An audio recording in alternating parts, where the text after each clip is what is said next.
Victim's family has slammed the administration. Victim Shreya's brother has said that we got the information at 12 o'clock at midnight. We got information from the children there.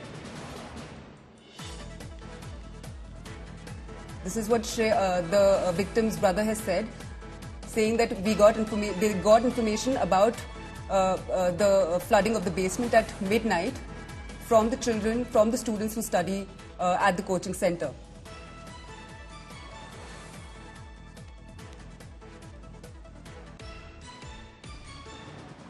प्रशासन शासन से ऐसे चलता रहेगा, ऐसे आप रहेंगे तो कैसे काम चलेगा। अपना बच्चा बाहर कैसे भेजेगा पढ़ने के लिए। जैसे उसमें कोई लाइब्रेरियन नहीं था, उसमें इमरजेंसी डोर नहीं था, और ये कोचिंग की जिम्मेदारी होती है। अभी तक कोचिंग वालों का कोई हमारे पास कॉल नहीं आया, कोई इन्फॉर्मेशन नहीं आया, तो ये कैसे चलता रहेगा। जबकि दिल्ली में है कि आप बेसमेंट में कंस्ट्रक्शन नहीं करवा सकते हैं। ये प्रशासन कैसे बेसमेंट बनवा के उसमें कोचिंग भी चला रहे हैं।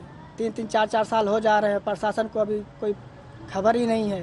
ये इंसिडेंट क्या है कि डिजास्टर तो है ही है, अब उसको रोका जा सकता था, ये जिम्मेदारी कोचिंग की है।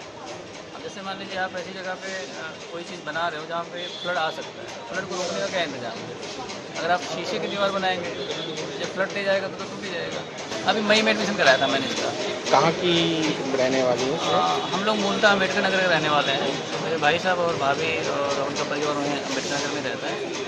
अम्बेडकर नगर डिस्ट्रिक्ट है ना, वहीं रहता है। क्या करते हैं? वो खेती करते हैं। Shreya Chatterjee continues to remain with us. Shreya, we've got the latest update that the victim's family has slammed the administration.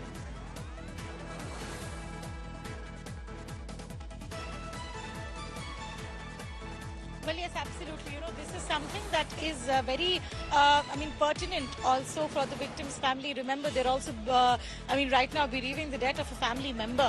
At a time like this is a very pertinent question on the part of the authorities. Time and again, whenever, it's a basic that we see that when monsoons come or any other seasons, there are certain safety checks that are also conducted by the authorities on the ground. Drainage systems, ensuring that drainage systems are not clogged. All these things are something that should be done on the part of the authorities. Why do those things fail all the time? This is not the first time that old Rajendra Nagar and especially this particular road has faced waterlogging. This is a perennial issue, something which also has been reported multiple times. Despite that, why do these situations not change on the ground? What are the actions that are taken? These are the questions that definitely needs to be asked, because what happened yesterday, it's not just a tragedy, it's also a situation which is a man-made tragedy that caused the lives of 3 individuals. A, there was error on the part of the coaching center to run a commercial activity from a basement that had permission only for storage. B, if the MCD had done their job on the ground and cleared the drainage systems, the waterlogging wouldn't have happened in the first place, because that is the reason. Because if the water was logged in the road, that water gushed inside and clogged the basement with 10 to 12 feet of water, leading to the death. So it's a very serious issue, with authorities also failing on their job, leading to the death of 3 individuals. Is precisely why we are seeing the family members of the victims now coming out in the open and blaming the authorities. Right, Shreya, thank you for giving us all those details. We're going to continue tracking this story.